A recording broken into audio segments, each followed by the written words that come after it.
আজ তোমাকে একটা কথা বলি, শোনো। এই যে আমি সারাদিন পর যখন অনলাইনে আসি, এসে দেখি তুমি অনলাইনে আছো, কিন্তু আমাকে কোনো মেসেজ বা কল দেওনি। জানো, তখন বুকের মধ্যে একটা ব্যথা অনুভব করি। এটা ভেবে যে এতটা ভালোবাসার পরেও এখন কি আমার কথা তার আর মনে পড়ে না।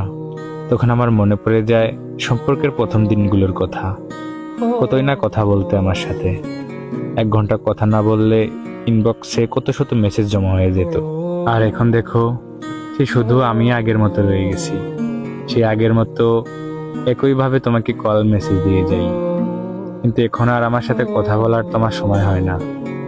জানো, অনলাইনে আসার পর আগে আমি তোমার আইডির মধ্যে ঢুকি।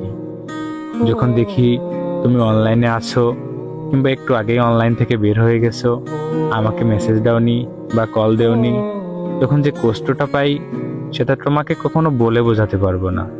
তখন নিজে না চাইতেও চোখ দিয়ে পানি বের হয়ে যায়।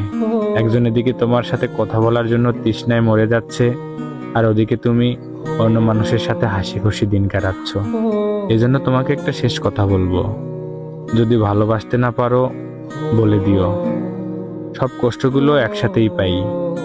এভাবে তিলে তিলে জীবনটা নষ্ট করে দিও না। এমন কষ্ট দিও না যেটা সহ্যের বাইরে। তুমি ভালো করে জানো আমি তোমাকে ছাড়া থাকতে পারি না, তবুও তুমি আমাকে কষ্ট দিয়ে যাচ্ছ।